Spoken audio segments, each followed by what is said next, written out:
오늘 이 아침에 부를 찬송 425장.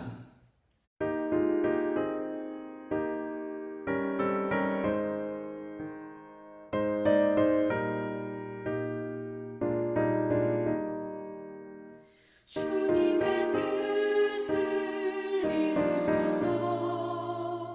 고요한 중에 기다리니 지능과 같은 날 빚으소. 주님의 영성 만드소서. 주님의 뜻을 이루소서. 주님 발 앞에 엎드리니 나의 맘속을 살피시사 눈보다 이게 하옵소서. 주님의 뜻을 이루소서. 병들어 몸이 피곤할 때 권능의 손을 내게 펴서 강건케 하여 주옵소서. 주님의 뜻을 이루소서. 온전히 나를 주장하사 주님과 함께 동행함을 만민이 알게 하옵소서.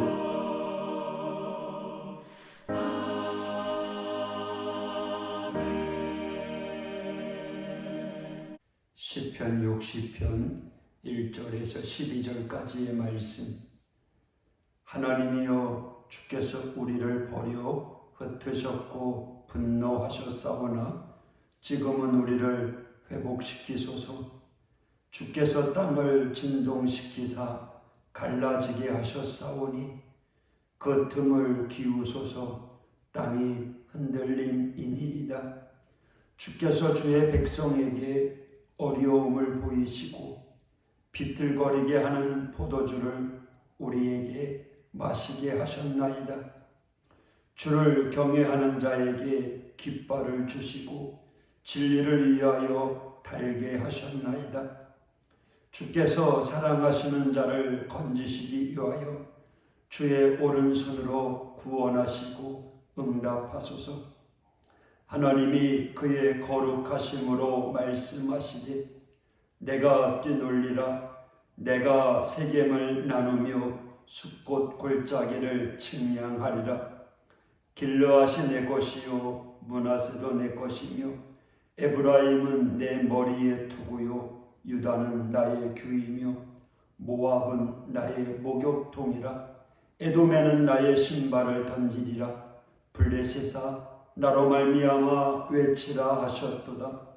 누가 나를 이끌어 견고한 성에 들이며 누가 나를 에돔에 인도할까? 하나님이여, 주께서 우리를 버리지 아니하셨나이까? 하나님이여, 주께서 우리 군대와 함께 나아가지 아니하시나이다. 우리를 도와 대적을 치게 하소서. 사람의 구원은 헛됨이니이다. 우리가 하나님을 의지하고 용감하게 행하리니 그는 우리의 대적을 밟으실 이심이로다. 아멘. 오늘 이 시편 60편은 시편 서두에 기록되어 있는 것처럼 다윗의 군대가 에돔과 싸울 때의 상황입니다. 내용을 보니 다윗의 군대가 어려움을 겪고 있는 것 같이 보입니다. 1절, 하나님이여, 주께서 우리를 버려 흩으셨고 분노하셨사오나 지금은 우리를 회복시키소서. 다윗의 군대가 흩어질 정도로 전쟁에서 패하였습니다. 그런데 놀라운 것은 다윗은 자신의 군대가 패배당한 것을 하나님께서 하신 일이라고 고백합니다. 하나님이여, 주께서 우리를 버려 흩으셨고 분노하셨사오나 그는 자기 군대의 패배 원인을 정확히 보고 있습니다. 군사 전략가들은 이러저러한 원인을 찾겠지만 믿음의 사람 다윗은 그 원인을 정확히 보았습니다. 때로는 패배를 당하고 때로는 실패하고는 왜 그렇게 당했는지 모르는 경우가 많습니다. 이 이유 저 이유 될 때가 많습니다. 그러나 우리 그리스도인에게 있어서 가장 큰 원인은 하나님의 뜻일 것입니다. 하나님께서 그렇게 하신 것입니다. 왜요? 뭔가 뜻하신 게 있기 때문입니다. 어릴 적에 우리 어른들이 그러시더라고요. 마음 아픈 일 당했을 때 하늘의 뜻이라면 할 수 없죠. 별 수 있나요? 하면서 받아들이더라고요. 그러니 하나님의 사람들에게야 더욱 하나님의 뜻이 중요하지 않겠습니까? 제가 목회를 시작할 때 목회 성공, 교회 성장에 대한 큰 열망을 가졌었습니다. 늘 기도할 때마다 주여 나로 하여금 목회에 성공하게 하옵소서, 교회가 성장하고 부흥케 하여 주옵소서, 큰 교회를 이루어 하나님께 영광 돌리게 하옵소서 믿습니다. 이렇게 기도하고 기도하는데 갑자기 성령님께서 제 마음에 이렇게 물으셨습니다. 왜 나는 너를 성공의 자리에 세워야 하느냐? 왜 내가 너를 반드시 성공의 자리에 올려놓아야 하느냐? 내 주인인 내가 내 뜻을 따라 종인 너를 저 시궁창에 내려가 있으라 하면 안 되겠니? 왜 주인인 나는 언제나 너를 높은 자리에만 앉혀야 하니? 네가 주인이냐? 내가 주인이냐? 가만 생각해 보니 정말 그러더라고요. 우리는 늘 성공해야 되고 하나님은 언제나 나를 성공시켜야만 하는 것 같이 여깁니다. 그러나 정말 우리가 하나님의 백성이요 주님의 종이라면 그 주님의 계획과 뜻에 따라 때로는 저 밑바닥에 떨어질 수도 있지 않겠습니까? 큰 목회, 큰 교회를 이루어 사람들의 주목을 받으며 하나님께 영광 돌린다는 것이 목회 성공이 아니라 비록 산골 마을 시골 오지라도 주님께서 가 있으라고 한 곳에 때로는 사람들에게 손가락질 받더라도 끝까지 충성스럽게 있는 자리를 지키는 것, 이게 바로 목회 성공 아닌가요? 우리는 호세아를 통해서 선지자 호세아를 압니다. 그는 사랑의 선지자입니다. 그에게 문제 있었어요. 누가 문제인가 하면 부인이 늘 문제였습니다. 처음부터 행실이 좋지 않은 여인이었습니다. 그런데 하나님께서는 그런 여인을 부인으로 맞으라고 하십니다. 순종했습니다. 그리했습니다. 그런데 그 부인은 행실은 고쳐지지 않습니다. 좀 가라앉는 듯 하다가 또다시 발동되어 가출하고 다른 남자들을 찾고요. 몸값에 걸려 옴짝달싹 못하게 되고요. 그러면 하나님께서 호세아에게 가서 돈을 지불하고 아내를 찾아오라고 하십니다. 하나님의 사자, 선지자의 아내라면 정숙하고 신앙심이 깊은 그런 여인이어야 하지 않겠습니까? 그럼에도 호세아 선지자의 아내는요, 바람기가 풍부했고 실제 그렇게 살았습니다. 그럼에도 그것을 버리지 못하고 만날 바람난 아내를 찾아다니고 돈을 주고 도로 사와야 하는 선지자 호세아. 여러분, 얼마나 창피했을까요? 그러나 그는 한마디 말도 없습니다. 왜냐하면 그게 하나님의 뜻이었기에.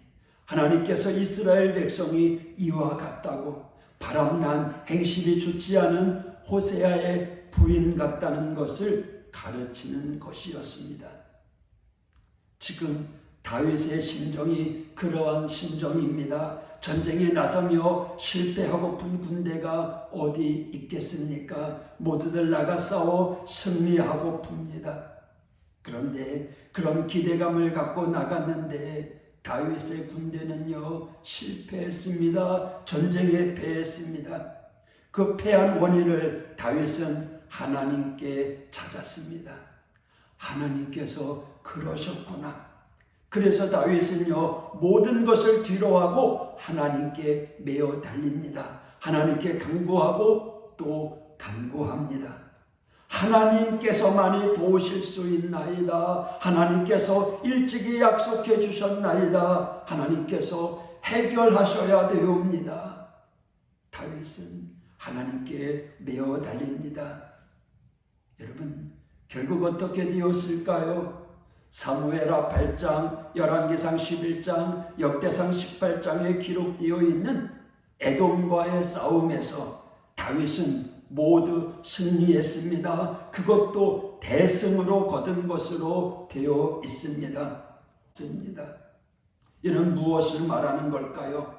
전쟁 초기에 다윗은 크게 패배하였습니다. 그래서 그 상황과 마음을 이 시편 60편에 기록하였고 내용대로 하나님께 메어 달렸습니다. 기도하고 또 기도하여 결국은 하나님의 축복 속에 전쟁에서 대승을 거둔 것입니다.